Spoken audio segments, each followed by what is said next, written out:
안녕하세요. 고려대학교 중일어문학과 박사 수료 한채민입니다. 제 논문의 주제는 동인도 제도 이야기로 보는 전시기 트랜스 동아시아 문화의 발견입니다. 먼저 본 발표의 배경과 목표를 말씀드리면 태평양 전쟁기인 1941년에서 43년 일본의 아동문학 작가들이 남양을 소재로 해서 많은 작품을 생성하게 되는데 일본을 대표하는 아동문학 작가인 코이데 쇼고도 남양을 소재로 해서 1942년에는 인도네시아 동화집을 발행하고 1944년에는 인문지리서인 동인도제도 이야기를 발표하게 됩니다. 근데 이 44년의 인문지리서에 집중할 필요가 있는 것은 이 동인도제도 이야기 안에는 동인도 제도와 일본 사이의 어떤 물적, 인적 혹은 무형 자원의 어떤 풍부한 문화 교통의 사례를 수록하고 있기 때문에 저는 그러한 부분을 이제 작가가 트랜스 동아시아 문화의 발견이라는 어떤 작업을 수행했다라고 보고 그렇게 명명을 하였고 그래서 제 논문의 목표는 동인도 제도 이야기 속에 트랜스 동아시아 문화의 발견이 어떤 기대 효과를 의도했던 것인지 그리고 작품이 어떤 현대적인 의의를 갖고 있을 것인지를 밝히고자 하였습니다. 이 작품의 특징을 유형화하면 총 5가지로 나뉠 수가 있고 그중에서도 첫 번째인 일본 중거적 기술과 네 번째인 트랜스 동아시아 문화의 강조 이 부분을 중점적으로 보고자 하는데 그 이유는 다른 남양 문헌 자료들과 비교했을 때 이 저서만이 갖는 특징이라고 보았기 때문입니다.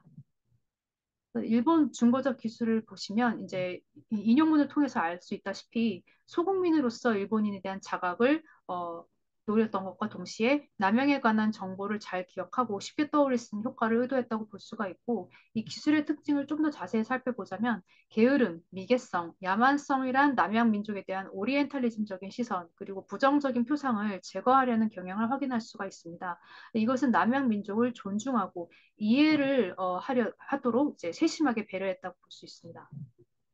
그리고 트랜스 동아시아 문화의 사료로서 첫 번째는 생활 양식과 풍습을 들 수가 있는데 이 다양한 사례들을 통해서 확인할 수 있는 점은 일본과 남양 민족의 과거 상호 접촉과 교류 및 민족의 이동을 상기시키면서 친연성을 부각하고 있는 것입니다. 또 한편으로는 일본의 전통 문화의 우월성을 강조하고 이와 유사한 남양 민족의 문화도 높이 평가하는 측면이 확인됩니다.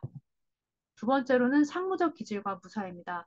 일본의 중세나 전국시대 무사가 동인도 제도로 건너가서 남양의 민족성에 끼친 영향과 두 지역의 지속적인 소통을 강조하는 측면을 확인할 수가 있고, 세 번째로는 설화와 신화, 이것들의 어떤 유사성인데, 이 상호 간의 교류와 우호적인 관계가 고래로부터 지속되어 왔음을 이 설화와 신화를 통해서 주장하는 것이라 볼 수 있습니다.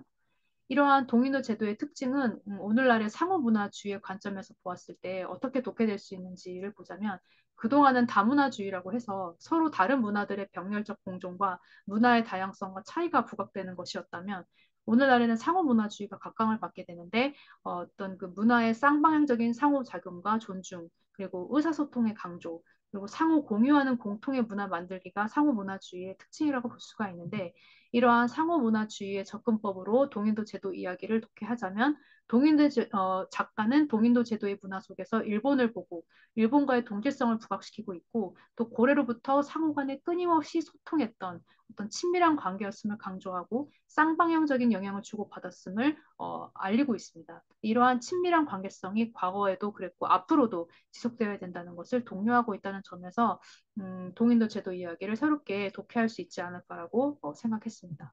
결론을 말씀드리자면 제국 일본의 정치적 의도에 경합한 글쓰기가 이 저서가 갖는 한계점이라 볼 수 있고 일본과 남양의 수직적인 위계화 측면이 존재하는 것도 사실입니다. 그렇지만 작가가 이 문화에 대한 존중 그리고 인식의 변화를 시도했던 점 그리고 두 지역의 공통 분모를 트랜스 동아시아의 문화의 사료로서 소개함으로써 이 문화의 상호 침투와 지속적인 소통을 강조하는 것은 어떤 그 친밀감을 형성하는 어떤 그 효과를 낳았다고 볼 수가 있고 트랜스 동아시아 문화의 발견이라는 방법론 자체는 전시기란 특수성과 정치성을 배제할 수 있다면 어떤 상호 이질적인 문화 간의 화합과 우호적인 관계를 구축하는 효과를 창출할 수 있다는 점이 현대적인 의의를 갖는 부분이라고 볼 수 있을 것 같습니다. 제 발표는 여기까지입니다. 경청해 주셔서 감사드립니다.